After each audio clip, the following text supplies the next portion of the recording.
Coming up on the Tall Mike Wine Podcast. YOLO County, made famous by the hashtag YOLO. So just remember, weed, rainbows. How many breweries are there in Bend? Oh, geez. If I was still in the restaurant business, I would hire her away from you. Well, she's all mine and you can't have her. I've been on one other podcast before. I don't really remember it too well because I was pretty high on marijuana, you know. What are you going to play next? You know what? Probably Devo. Even the Spokaneites? All the Spokaneites.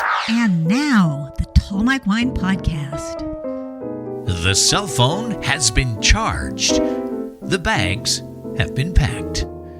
The car is all gassed up. What does it all mean? Well, since we've completed harvest and the 2021 wines are now tucked safely away for their long winter's nap, it's time for vacation. Now, where does this tall wine guy go when it's time to get away for a while? Somewhere I can taste wine and mingle with my fellow wine geeks. That's where. Pack your toothbrush and maybe a change of clothes. We're headed out. Episode 21, a special on-the-road edition of the Tall Mike Wine Podcast. Buckle up.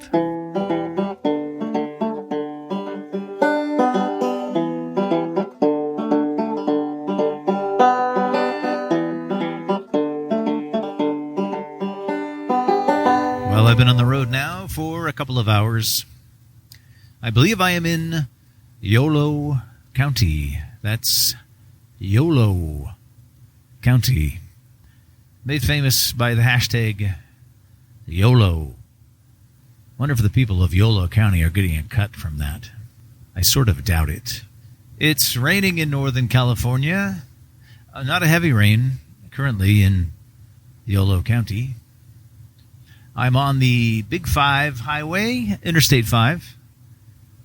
I came off of one called 505, and before that I was on one called 37, and before that I was on one called 101.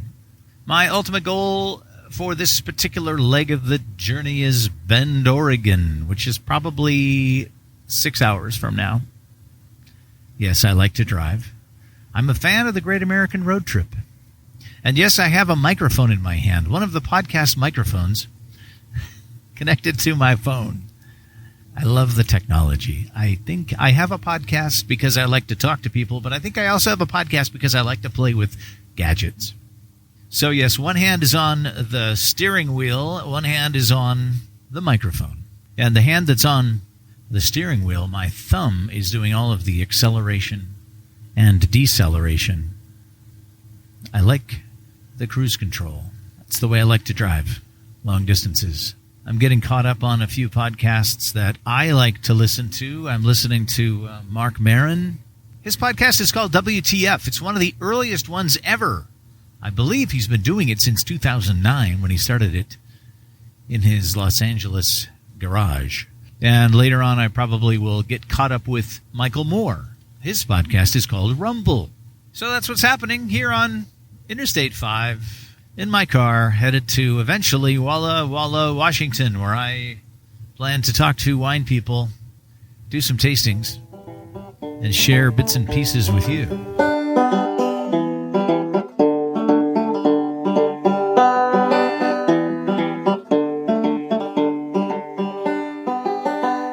Man, that was some driving. I told you I was going to keep driving, and I did. I kept driving for probably 4 more hours after that. Although we happened to the real unpopulated part of California, but beautiful. Up into the Shasta National Forest. And you know what was really shocking about that is driving over the top of Lake Shasta, or Shasta Lake, as some people like to call it, and how much shoreline there was. These beautiful ravines that go down to the water that are all like different shades of terracotta.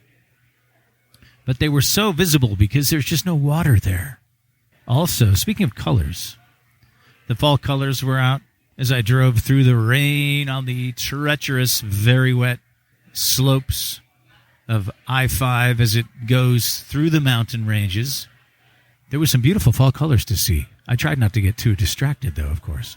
And as I said to you, I was headed to Bend, and it's a beer town, and I am now in Bend having a beer. I'm sitting at a bar. Surprise, surprise, surprise. Oh, what I should mention, the rainbow, though. Before I left the state of California, there was a beautiful clearing. The rain cleared, the skies cleared a little bit, and there was this amazing rainbow. I drove right into it as I was taking the turnoff on Highway 97 right at Weed, California. So just remember, Weed, rainbows. And then I drove into Southern Oregon, drove through Doris, which is a beautiful town, right into Klamath Falls, and now I'm here in Bend. And I'm at a little brewery called Immersion Brewing Company. I don't know how many breweries there are in Bend, but there's a lot of them. Maybe this guy can help me out. This is Tyler. You're a bartender here? Yep, I'm a bartender here, manager, server, whatever they need me to be. I like that. Whatever it takes, right? That's right. How many breweries are there in Bend? Oh, geez. I think the number grows every day. You should say, what time is it? Yeah, what time of day is it? You could add 3 every couple hours. It's amazing. I was telling my friends I was coming up here, and they're like, well, it's a beer town. You're a wine guy. But man cannot live by bread alone, right? We think of ourselves as highly functioning alcoholics. You know, athletes, they have Gatorade, supplements. Alcohol could be thought of in a similar way. It's thirst quenching, right? Yeah, a different kind of thirst. How long have you worked here at Immersion? I've actually been here for 5 years. Whoa, that's a long time in the restaurant business. Yeah, I'm the last original employee. I got hired on here a month after they opened doors. The GM at the time didn't even look at my resume. He did that thing where he checked your heart rate and said, you're hired. Yeah, and I think I've failed, but I failed upwards. I think you're doing well. The place has a nice buzz to it. You've got a great smile. Tell me about this beer I'm drinking, the Citra Ascent. It's made with Citra hops and whatever else our head brewer, Chris Ramsdale, puts in it. Well, there's malt in there, and there's water in there, and there's yeast in there, right? Yeah, we hit all the bases. You got 4 ingredients for beer. That's it. It gets wildly complicated, though. Have you ever been on a podcast before?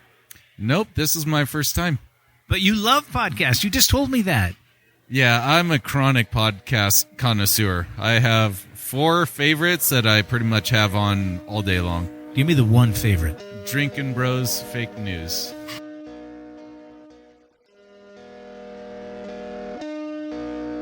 Sadly, I had some technical difficulties and lost the rest of my conversation with Tyler. However, I have also yet to check out the Drinkin' Bros Fake News podcast, but you feel free. Feel free. Thanks, Tyler. Fun chatting with you. Now, back to the road. Let's see, I think we were somewhere in Oregon.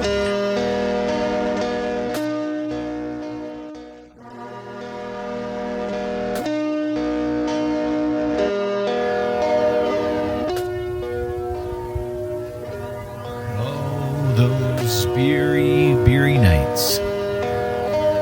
So much fun. But now, wine is going to take center stage for the next leg of my journey. I am leaving Bend, Oregon, and headed to Walla Walla, where the wineries await.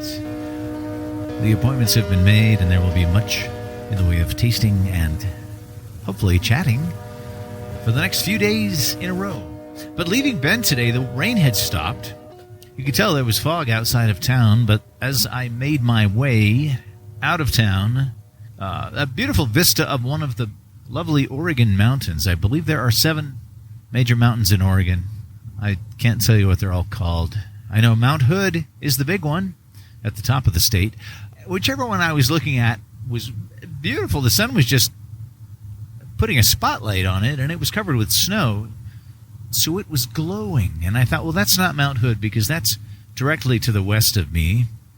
And it might be Mount Bachelor, but I think that's too far away to be Mount Bachelor. So I really don't know what mountain it was. And I thought, I'm not going to see Mount Hood because that's too far north and too far away. And then I turned a few corners as the highway started to unfold itself in a northerly direction. And there in the distance, same deal, sunshine right on the snowy mountain. Unmistakably Mount Hood. And now my next stop is Walla Walla. And between here and there will be music. I'm going to crank up the tunes for a little while. I'm going to do a 1970s mix on Spotify. the hits from Elton John and Rod Stewart, the OJs, and many, many, many more. And then once I tire of that, I'm going to get caught up with my friend Adam Roberts, who is a podcaster, but not just a podcaster. He started out as a food blogger.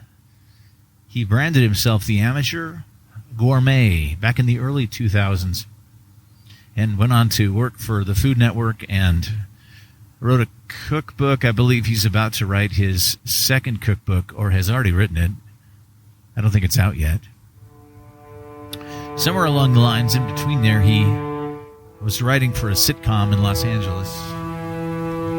And I thought I had him corralled into coming on the podcast, but he said he was too busy. After he said, yeah, let's do it. He says, I'm too busy.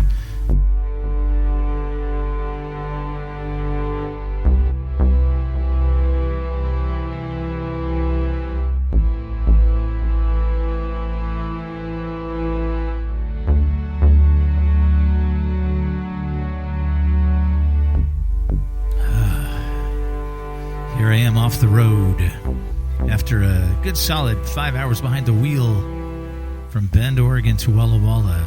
You know, my favorite part of Oregon has sort of become that part of Oregon that's in the very northeastern corner. You get out of Bend and out of the area where there's people, and for about an hour, there's no people. Have you ever been down there? It's like scrubland. And there's one little town right in the middle, and you wonder, why are there people here? Because there's nothing around for miles. And then I got to Walla Walla, and I have a lovely room at the Marcus Whitman Hotel. And then I made it a couple blocks away for dinner tonight. I'm having a lovely dinner with a bottle of Cabernet Franc from Brook and Bull. Brook and Bull is a local winery. I met the winemaker Ashley Trout last year. I'm going to go see her again this week. And the wine is lovely. The food is lovely.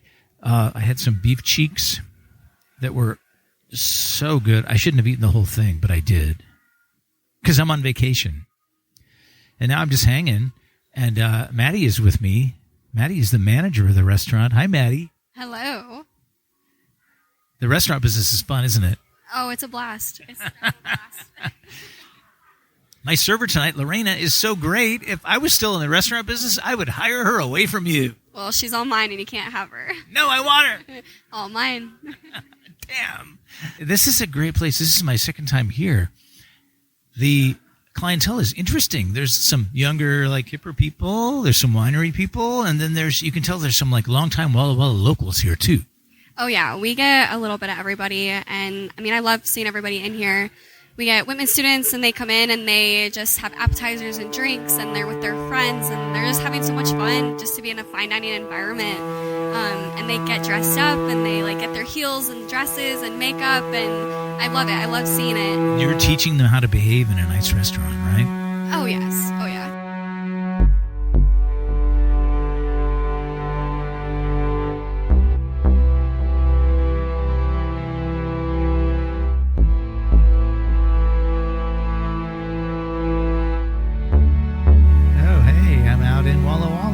First day of tasting. Yes, it's real. It's happening. I had a lovely breakfast at the hotel. A year ago when I was here, they had all these packaged pastries because it was lockdown. And I, would come down and get a muffin or something and a coffee and go back to my room. And I expected that this time. But when I stepped off the elevator, I smelled bacon. And I knew something was maybe a little bit different. It was a full buffet. And now I'm satiated for my day of tasting, and I'm here at Dunham. I was greeted by Sadie, the border collie, when I arrived, which is always a good sign when there's a dog just waiting for you when you arrive at the winery. I have been sitting here tasting. Jessica has been pouring for me, and she poured me a Sauvignon Blanc, a Chardonnay, a Riesling, a Syrah, a Bordeaux blend, a Cab, and then a Reserve Cab, some of which I'm going to take home with me.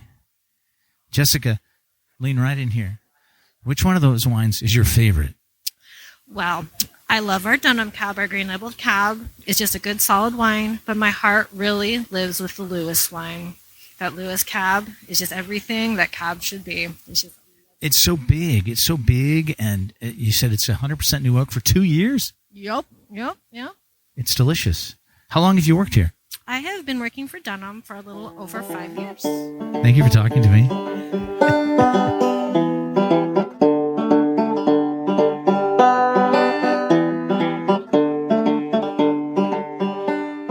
All right, this area of Walla Walla, they call this the airport district. There's a bunch of wineries out here near the airport where there are all these old airplane hangars. Some of them have been turned into wineries. It's very cool. And where I just was, Dunham is in one of those big buildings, and their space is huge, and it's very, you can tell it's just very well appointed, and they've been around for a long time.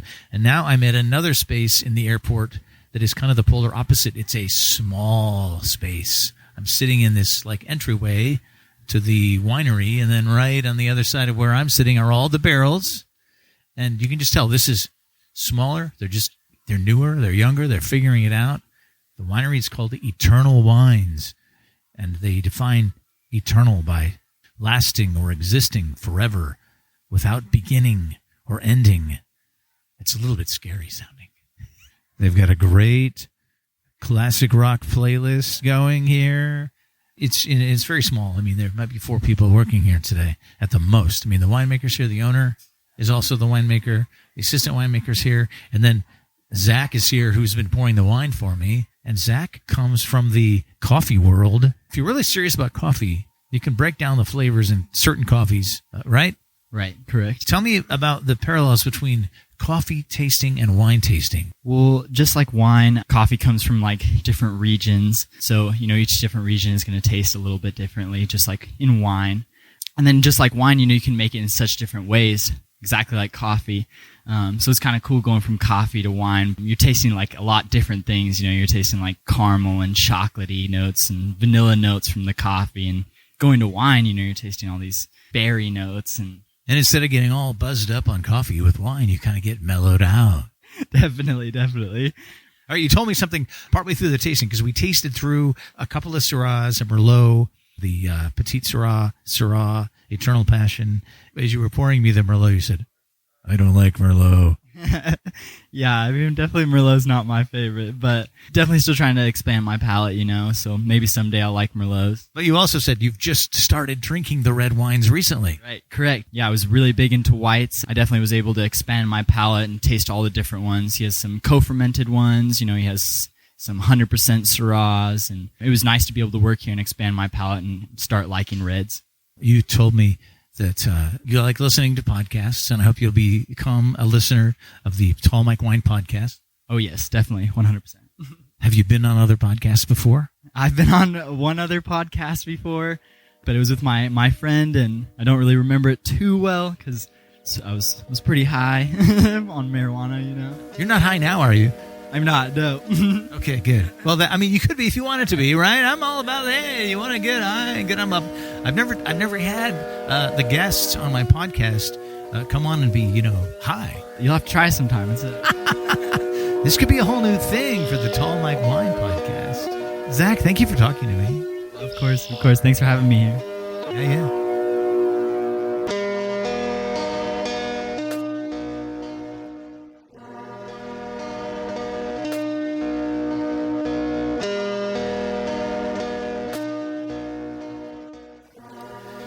And now I've moved out to a different part of Walla Walla, from the airport district to, what do they call this? The south end, the south side. We're in Southie. Like when you go to Boston, you're in Southie. Although it's different here because there aren't a bunch of roughnecks and hoodlums. This is Wineries and Vineyards, and I am here at Sleight of Hand Cellars, which is a place owned by a guy named Trey Bush, who I got to chat with briefly, and I'm hoping to have him on my podcast. He's a music fanatic, and you walk in here and there's a wall of vinyl albums and pictures and memorabilia, and you feel like you're at the Rock and Roll Hall of Fame all of a sudden, and there's music playing on the turntable, and Sally, who's been pouring wine for me here, has been playing, well, she had the Fleetwood Mac on when I got here, and now she's playing Heart, which takes me back to my roots in Seattle. I'm really grooving. And I've tasted some delicious wines, some Syrah-based wines, some Bordeaux-based red wines, Which one of the wines on the list here is your favorite, Sally? Right now, it's a 2019 Levitation. It's 100% Syrah, coming from Lake Colleen, which is here south of town, and then Lewis Vineyard out of Yakima. Wasn't it just like 2019 a couple of days ago? Sure feels like it, right? It's amazing how wine it's fresh and young, but a lot of times it's great when it's aged, right? I agree. Yeah. When do you think this wine is going to be in its like perfect drinking window? Oh, man. So the 2018 was really nice. At this point, 2019 is definitely approachable. I would probably lean more towards a 16 if you're looking for something a little bit more heavy and more balanced as far as aging. All right. What are you going to play next? You know what? Probably Devo. You have Devo in that stack over there? I can't believe it. I'm going to hang out here at Sleight of Hand and wait for the Devo album to come on. That's going to be the end of my day with Devo. Unbelievable.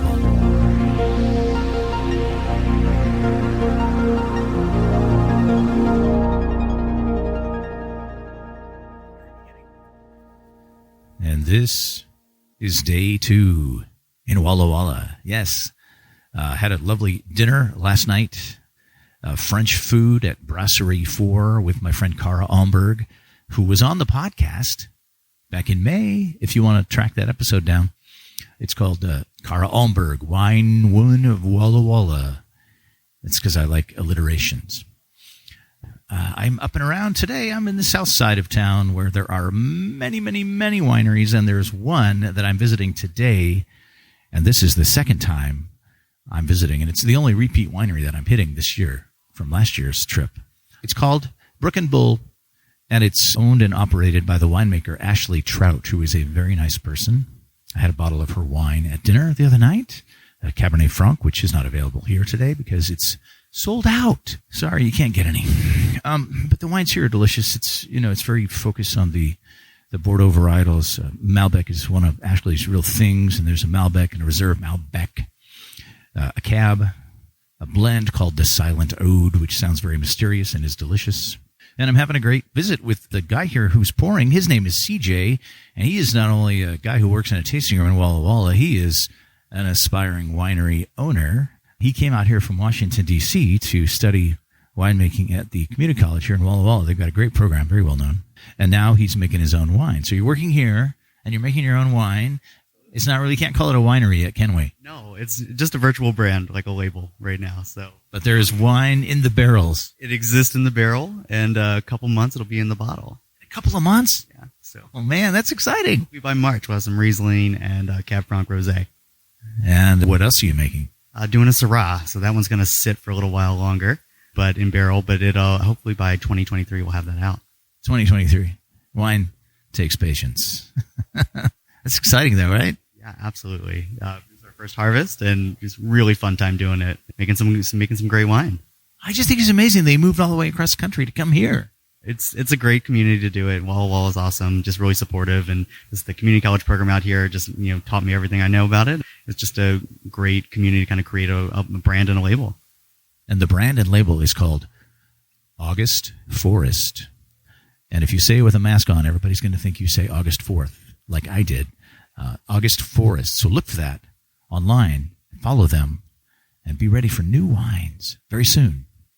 I'm going to keep sipping here at Brook and Bull, and then I'll catch up with you at my next stop down the road. Thank you, CJ.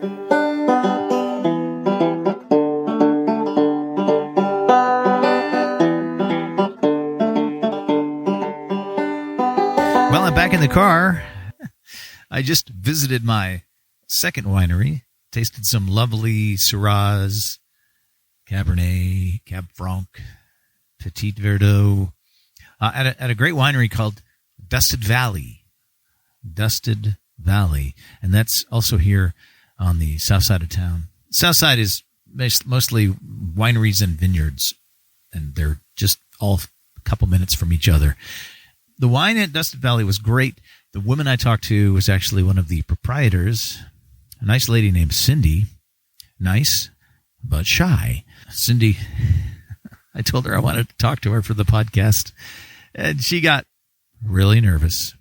And like I said, she's super sweet. We had a lovely conversation. I hung out there for an hour and a half, and we were the only two people there, except for the UPS man who came and went and the FedEx people who came and went. The wines are delicious, and it's a great story. She and her husband and her sister and brother-in-law moved out from Wisconsin in the early 2000s and started making wine, started growing grapes. Very much from the ground up kind of story. Makes me wonder about people who can do that kind of thing. Just, let's move to Washington and make wine. It's gutsy, right? That's what I think of it as. I think of it as gutsy. Anyway, Dusted Valley, delicious wines, very nice people, shy people, but very nice. Now I'm off to the next winery. I'm about to pull into the parking lot at Rasa Vineyards, also out here on the south side of Walla Walla.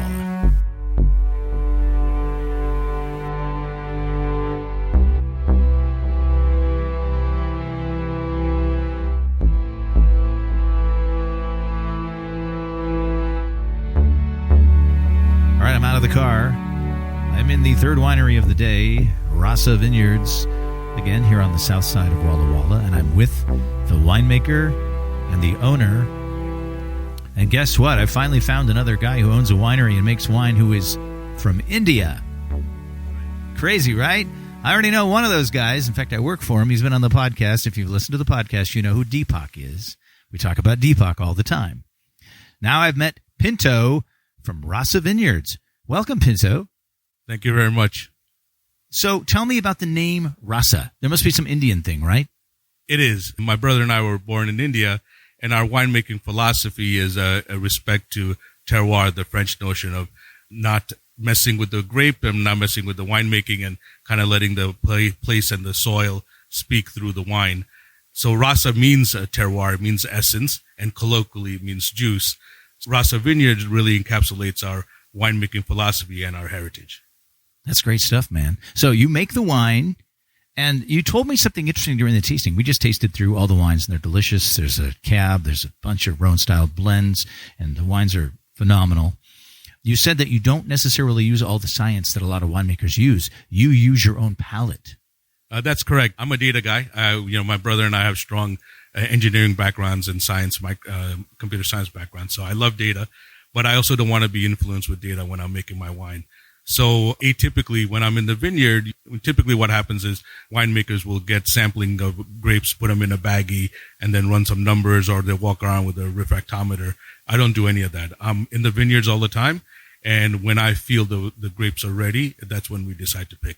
And I do that because I want a certain artistic expression of what we're doing. I think it's working. Thank you. I appreciate that. That is wrapping up my third day in Walla Walla. I think I'm going to go find dinner somewhere. Where do you recommend? Brasserie 4 is great. I was there last night. It's fantastic stuff. Hattaway's is also very. I was there Tuesday night. You were there Tuesday night? We were there too. We had our harvest dinner there Tuesday night. Yes, Walla Walla is a very small town.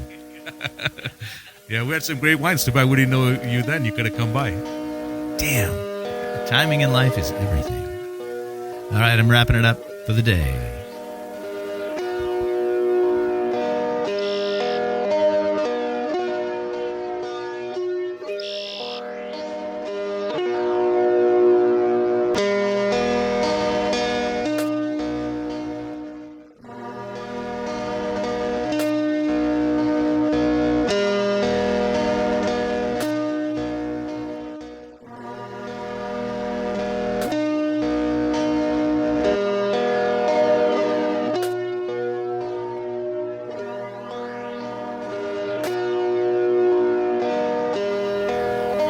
Morning has come to Walla Walla. Cloudy skies. On my morning walk through downtown, the sound of battery-operated leaf blowers. Yes, it's fall, and the leaves have fallen. They are everywhere, sort of forming a beautiful carpet of yellows and reds on the sidewalks down here. I want to thank the people at the Green Lantern Tavern for just putting on a great dinner for me last night. I mean, it wasn't just for me. I was there, and probably another 100 people there. I just popped in because I had heard it was a great locals place, and it was definitely that. I had fish and chips that were to die for. A local beer from Quirk Brewing Company here in Walla Walla, and a cocktail as well. It was nice. Abby and Eva were my servers, and they were lovely. Now I am tasting wine for my third day here in Walla Walla. This is my first stop, and I'm at a winery called Moonbase Cellars, where they have the usual suspects for here in Walla Walla. They've got blends of Syrah and Grenache and Mourvedre and Merlot and Cab. And right now I'm actually sipping a white wine, a Viognier. It's delicious. It's got that great Viognier thing where you get a little bit of tropical fruit, and then you get into the citrus, but it's not necessarily juicy citrus. It's more like an orange peel kind of thing. Very subtle, very nice. And Tom is here taking care of me, but he was a little shy to speak on mic. But he had lots of stories to tell me about his time in the military, stationed up in Alaska. And then he told me a little bit about some of the wines here. There's a wine here called LGM, Moonbase LGM, and LGM stands for Little Green Men. There's a space theme going here at Moonbase. And this is a downtown Walla Walla tasting room, of which there are a few dozen. These are smaller wineries that don't have a full winery and tasting room near Vineyards. This is in the downtown Central Core district. And I'm going to basically stay downtown for the day today and see these tasting rooms. This is a much different thing than driving through the vineyards to the winery and tasting rooms. This is walking downtown, and the traffic is going by, and the people, and it's fun.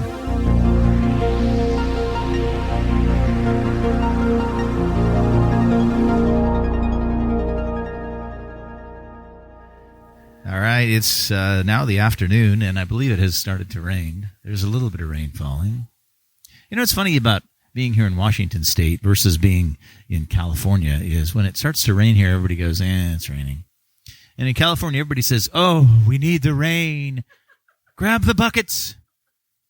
Collect the water. They all turn British all of a sudden. We need the water. We need the water. All right, I'm here at the Walls Winery.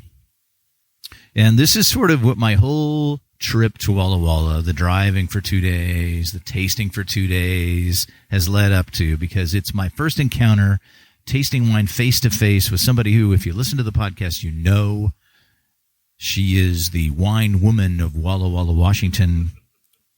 Cara Almberg is here with me. She poured the wines. She told me all about them.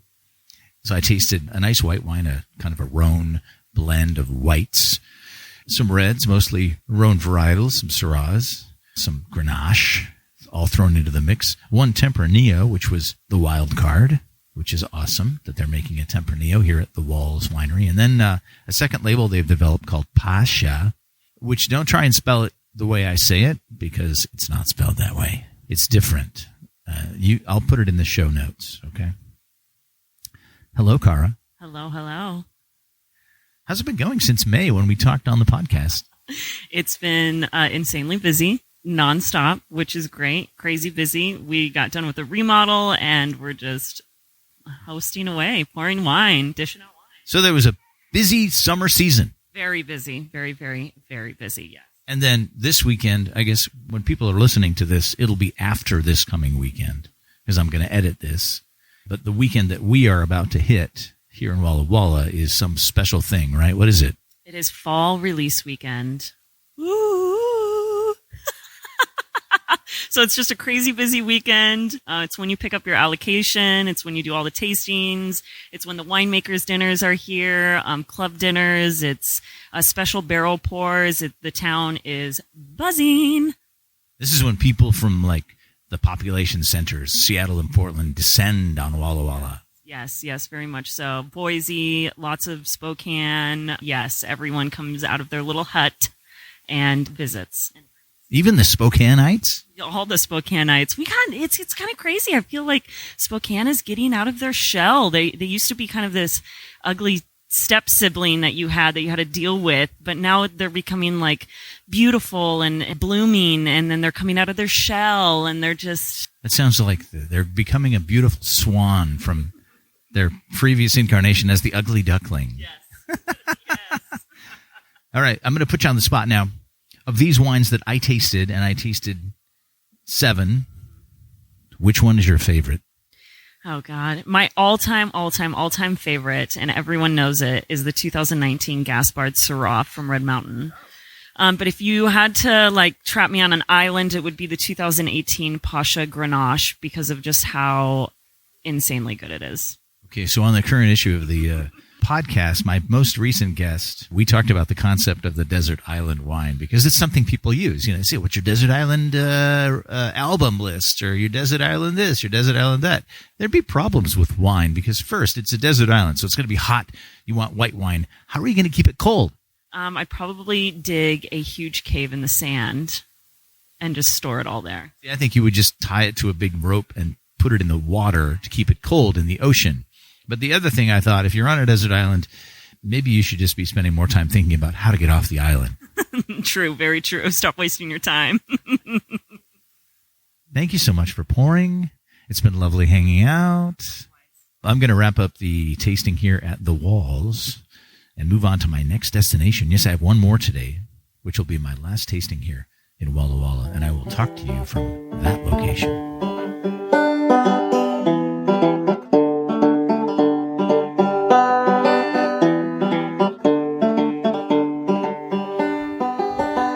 Day 3 in Walla Walla is wrapping up. The final stop at a winery actually making wine from exclusively, maybe not the oldest vineyard growing grapes in the state of Washington, but one of the first and one of the most well-known, the Ciel de Cheval vineyard. So I was just tasting it, Cotes Ciel, lovely wines, lots of Bordeaux varietals, a few surprises, a Counoise. I'm saying it correctly now. I was corrected. I'm here with one of the owners of the vineyard, Richard Holmes, and his family planted the vineyard in the 1970s, 1975. Tell me about the evolution of this vineyard since you've basically been around it your whole life. It started with just the thought that we might be able to grow good grapes, and we didn't know what that meant. And so we just tried our best, and we planted varieties such as Riesling and Gewürztraminer and Chardonnay, all these great white Northern European white grapes. They were all pretty mediocre in reality. Isn't it amazing that when the Washington wine industry was in its infancy, everybody thought Riesling was going to be the thing? And we grow some great Rieslings in Washington, just not on Red Mountain. All those have been removed, and we've planted Merlot and Cabernet Franc, and those made much better wine. And then we went on and planted Syrah and Counoise, Mourvedre, and they made better wine. And every year we tend to plant something new. 2 years ago, we planted some Albarino and some Arnis to see if we can make great white wine. And we'll know the results of that experiment in 5 to 7 years. You got to give it a few years of winemaking to see what it is.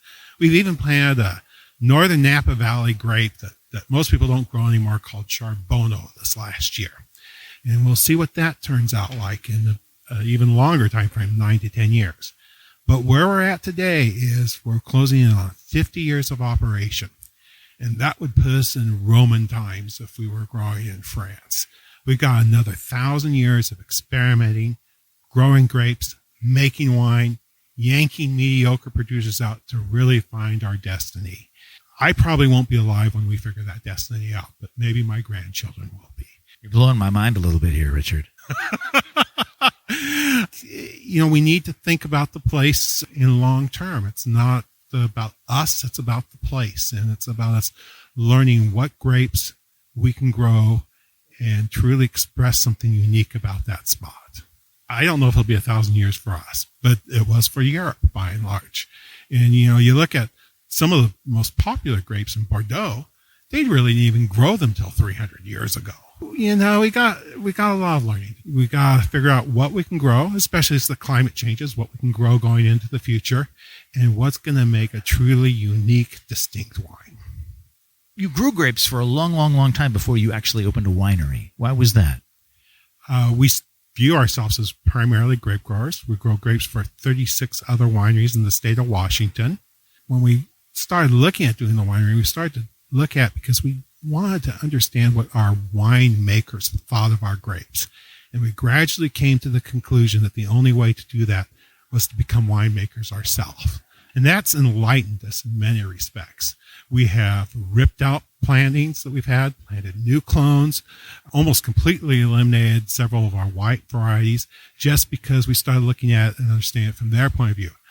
Did they like the grapes? They bought them, but we just realized we could do so much better once we started making our own wine. The wines are good. Thank you. I appreciate that. They're made by grape growers, not winemakers, so that's always a risky proposition. Thank you for talking to me. You're welcome. I've enjoyed my time here. The Tall Mike Wine Podcast was conceived and is written, produced, and edited by yours truly.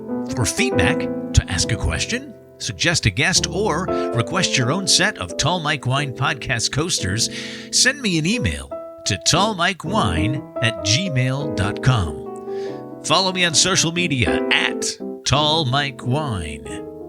If you're on Apple Podcasts, give the show a rating, write a review. It couldn't hurt. And they tell me it helps a lot.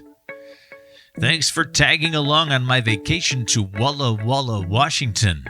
I'll be back at Nicholson Ranch very soon with another episode. More conversation, more wine. But for now, I'm Tall Mike Wine. Call me Mike. Cheers.